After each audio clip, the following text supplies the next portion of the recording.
Hello all, welcome to Swathi Vadiraju vlogs. మీరు బాగుండాలి, మీతో పాటు మేము బాగుండాలి. సో ఈరోజు మేము చేసే వీడియో ఏంటి అంటే, మేము సంక్రాంతికి చకినాలు అని చేసుకుంటాం. నాకు తెలిసి ఇప్పుడు చాలామందికి తెలుసు.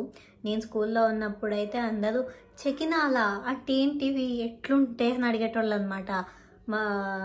నేను ఈరోజు చకినాలు తింటున్నా, చకినాలు మేము చేసుకున్నాం తీసుకొచ్చిన అంటే బాక్స్లో. సో అడిగేవాళ్ళు, అసలు ఏంటి చకినాలు ఏంటి, నేను ఎప్పుడు తినలేదు, మేము ఎప్పుడు తినలేదు అని చెప్పేసి అంటూ ఉండేవాళ్ళు. సో మా సైడ్ సంక్రాంతి వచ్చిందంటే మేము పక్కా చకినాలు చేసుకోవాలి. అది నేనైతే ఎస్పెషల్లీ చకినాలు కారం విత్ ఇంత నెయ్యి, అది నా కాంబినేషన్ అనమాట. నేను అట్లా తినేదాన్ని. సో అసలు మేము చకినాలు ఎట్లా చేస్తామో, దానికి ఏమేమి కావాలి అనేది ఇప్పుడు నేను మీకు చూపిస్తాను అనమాట.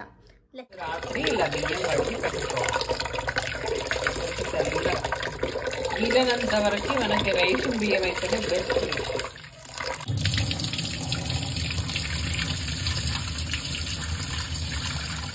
సో అట్లా కడిగిన బియ్యాన్ని మనం ఆరబెట్టుకుంటాం అన్నమాట. సో మేము ఇక్కడ 3 kgs బియ్యం పిండి తీసుకొని అందులో 50 grams ఓమా అండ్ పావుసేరు నువ్వులు, అవి కూడా కడిగినవి వేసి ఆ తర్వాత అందాదా ఉప్పు వేసి బాగా కలుపుకున్నాము. అది కూడా బెడ్షీట్ని అటు ఇటు ఉప్పుతో కలుపుకున్నాము. ఎందుకంటే ఇది పెద్ద క్వాంటిటీ కాబట్టి మనం చేత్తో కలిపితే అంత కరెక్ట్గా కలవదనమాట.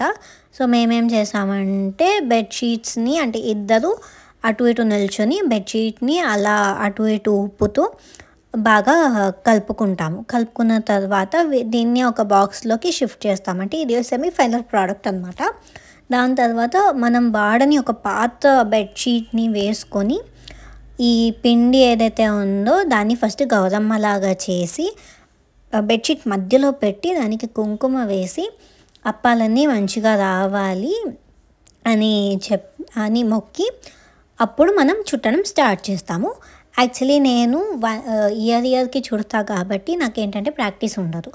సో నాకు ప్రాక్టీస్ అది మంచిగా రావాలి అంటే నేను 7-8 చకినాలు చుడితే కానీ నాకు అంత ప్రాక్టీస్ అంత కరెక్ట్గా రాదనమాట.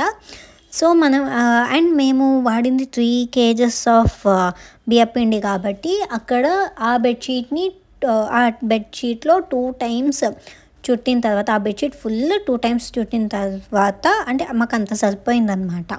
అండ్ అది చుట్టిన తర్వాత అవి ఆరేదాకా వెయిట్ చేసి డ్రై అయిన తర్వాత అప్పుడు మెల్లగా తీయాలి. మెల్లగా తీయకపోతే చకినాలు బ్రేక్ అవుతాయి. అండ్ ఆరకపోతే చకినాలు నూనెలో వేసినప్పుడు చిల్లుతాయి అన్నమాట, నూనె చిల్లుతుంది. అవి అలా వేసి అవి కొంచెం గోల్డెన్ బ్రౌన్ కలర్లోకి వచ్చేలాగా వాటిని ఫ్రై చేసుకొని మనం కారంతోనో లేకపోతే పచ్చడితోనో నంచుకొని తినేయడమే.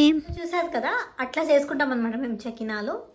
యాక్చువల్లీ ఇంకా నేను తినేది కూడా వీడియో తీసుకుని ఉంటే బాగుండేది అనిపించింది తర్వాత. అండ్ కానీ అది కుదరలేదు. ఎందుకంటే యాక్చువల్ చెప్పాలంటే నేను ఇప్పటిదాకా మా ఇంట్లో చకినాలు నేను టేస్ట్ చేయలేదన్నమాట. ఏదో ఒకటి రావడము, లేకపోతే నిన్న అమ్మమ్మ వాళ్ళ ఇంటికి వెళ్ళడము, ఇట్లాంటివి చాలా అయినాయి. సో తినలేకపోయినా. But yeah, that's the process. Hope you all like it. And మీరు కూడా మీవేమైనా ఇట్లాంటి రెసిపీస్ ఉంటే మాకు కామెంట్ బాక్స్లో చెప్పండి. అండ్ మాకు వీడియోస్ పంపించండి. 1 minute మేము షార్ట్ వీడియోస్ లాగా పోస్ట్ చేస్తాం వాటిని. Okay, so that's all for today. Hope you like the video. So like, share and subscribe to Swati Vadiraju Vlogs. Thank you. Stay healthy, stay wealthy.